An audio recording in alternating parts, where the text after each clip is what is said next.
Street artist, AIDS activist, music lover, art pioneer, bringing art to the people.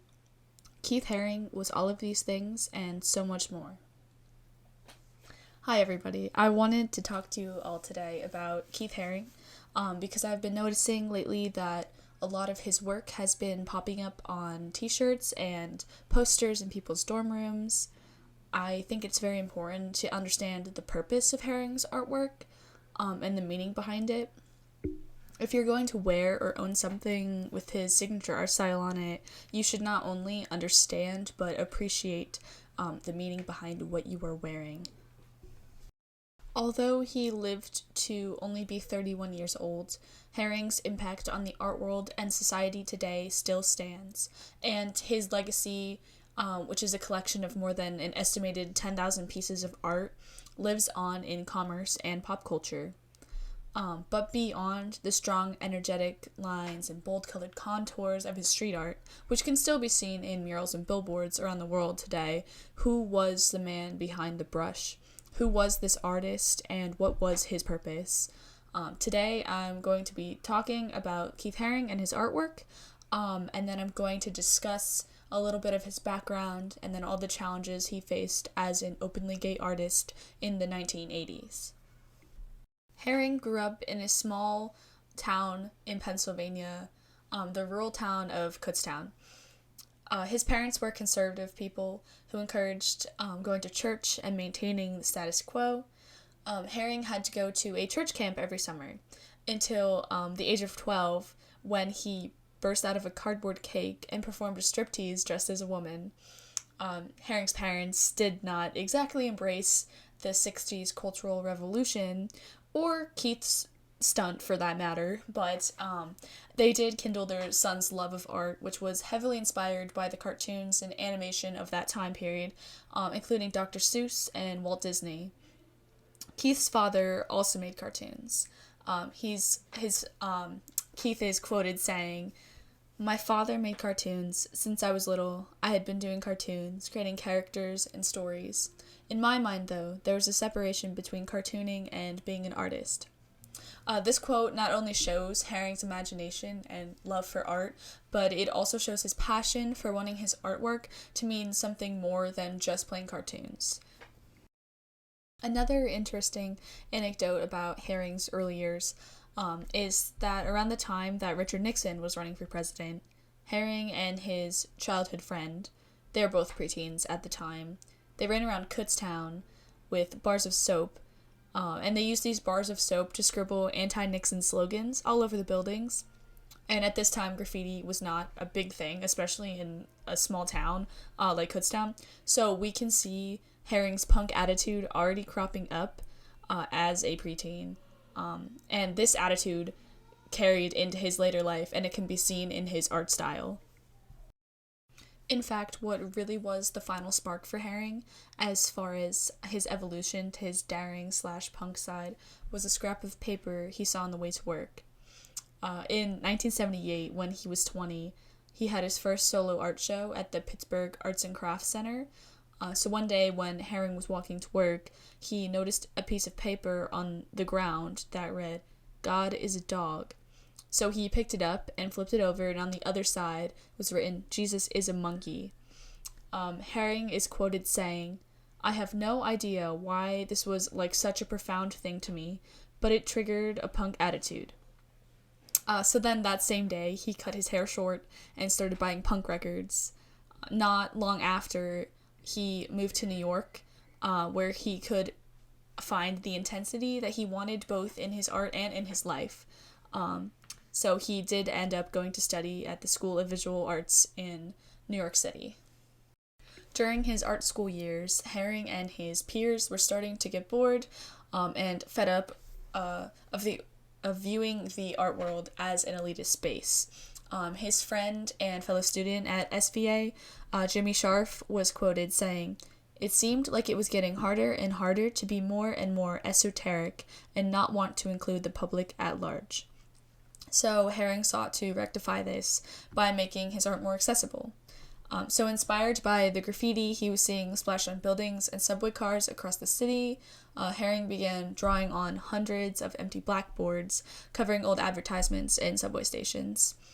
He used chalk as his medium, stating that he did not want to appropriate the work of any of existing graffiti artists, especially those of color, by using spray paints.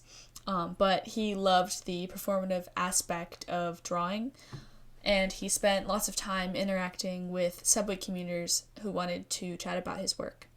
So this kicked off a lifetime of creating murals and art in public spaces that can still be seen around the world today. Haring's artwork was commissioned by musicians to use as album covers. His creations transcended genres to adorn records by punks, pop stars, and household hip-hop names, lending his vision to sounds by everyone from David Bowie and Sylvester to Run DMC and Crystal Waters during the 1980s. Now I'm going to play a couple songs that Keith Haring designed the album covers for.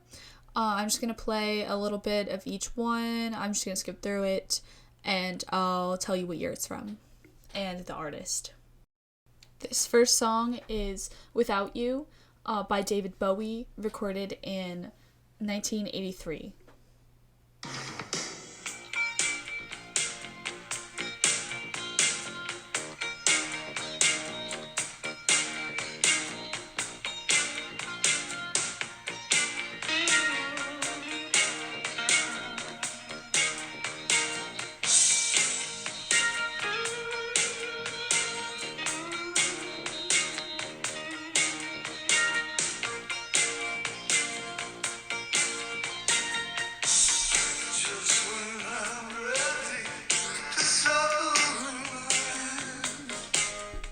And again, that was Without You by David Bowie from 1983. This next song is called Someone Like You by Sylvester from 1986.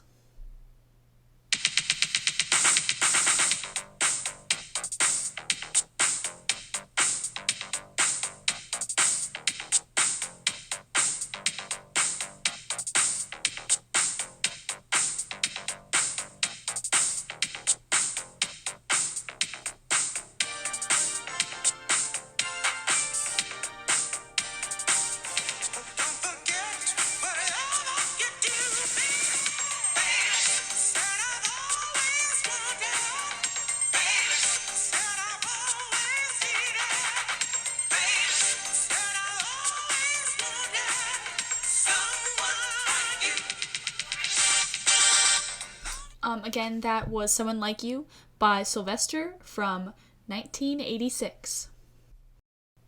So now that I've covered some background about Haring, I'm going to talk about some of the challenges he faced. When he was 27, he was showing regularly at major museums around the world, but curators and critics in America were still seemingly snubbing his work. MoMA was a particular bee in Haring's bonnet, so to speak. His friend and roommate, Straub, again, was quoted saying, "Keith was very hurt that during the period when he was having his one-man shows all around the world, MoMA wasn't interested."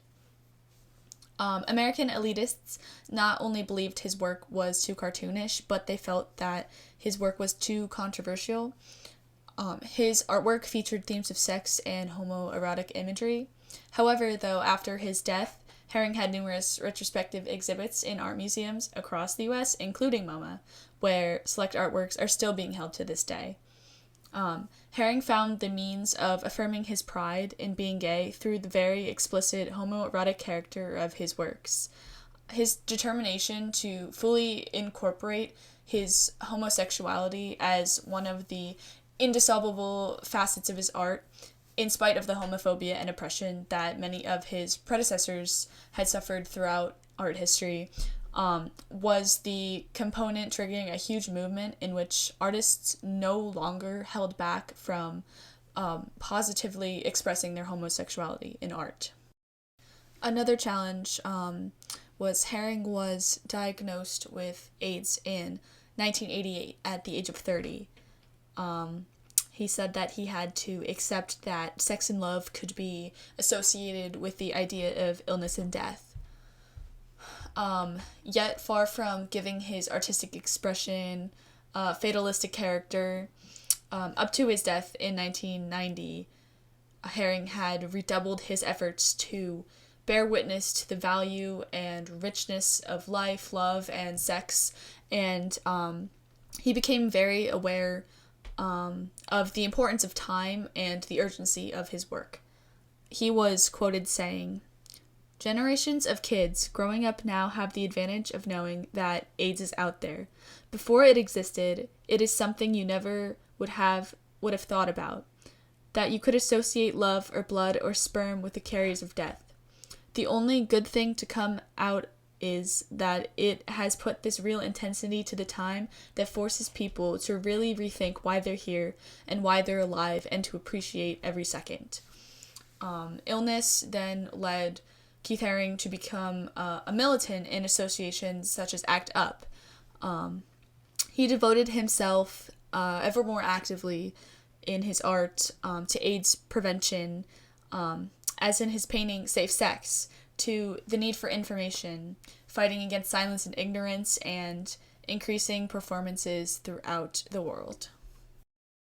Even after his death, Haring's ideals are still carried on in the form of the Keith Haring Foundation, which is a self-sufficient private organization which provides grants to children in need and those affected by HIV/AIDS. The foundation also perpetuates Haring's artistic and philanthropic legacy through the preservation and circulation of his artwork and archives. Also worth noting, there is a show streaming on PBS on Friday, December 4th at 9 p.m. called Keith Haring, Street Art Boy. You can go watch it on pbs.org/American Masters. I'll put the link up here so you can type it in, or through the PBS video app. I'm not sponsored, by the way. I just think this is a great program, and if you want to learn more than what I've told you about Keith Haring, you can check that out. So next time you see the funky little designs of Keith Haring out and about, you know the meaning behind the art, and you can take a moment to reflect on Haring's legacy. I also encourage you to spread the word and tell others the meaning behind his art, especially if you see people wearing or having his art. Maybe just have a conversation, ask if they know about it, educate them. I think it's really important to get the message out there. So thank you very much for listening. I hope you learned something, and I hope you enjoyed. Thank you.